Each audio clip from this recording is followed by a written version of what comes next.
Recently झालेल्या INICETमध्ये हा question आलेला आहे हायपोलिपिडेमिक ड्रग्सवर.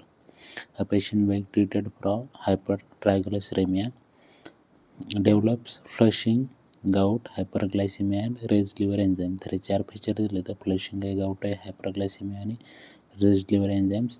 Which drug is mostly cause disease. तर हे ऑप्शन आहे ॲटोरास्टाटिन, B आहे फिनोफायब्रेट, C आहे निकोटिनामाइड आणि D आहे इझिटेम.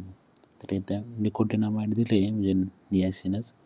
तर त्यात बघितलं आपण तर त्या साईड इफेक्टमध्ये फ्लशिंग आहे, ते लिव्हर डिस्फंक्शन कॉज करते आणि जॉन्डिस पण कॉज करते, हायपरग्लायसिमिया पण करते, हायपरविसिमिया आणि गाऊट पण करते. आणि हे 4 फीचर इथं पण दिलेले फ्लशिंग, गाऊट, हायपरग्लायसिमिया आणि रेज लिव्हर एन्झाईम.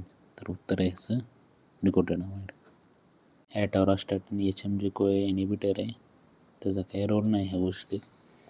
दुसरं जे इझिटेमिब आहे तर ते इझिटेम स्टेरॉल अब्झॉर्प्शन इनिबिटर आहे, ते ह्या ट्रान्सपोर्टरला ब्लॉक करते NPC1L1. आणि फिनोफायब्रेट PPR अल्फा अगोनिस्ट आहे. तर क्वेश्चनवरून आपण निकोटिनिक ॲसिडचे साईड इफेक्ट लक्षात ठेवू शकतो आणि इम्पॉर्टंट आहे एक्झामसाठी.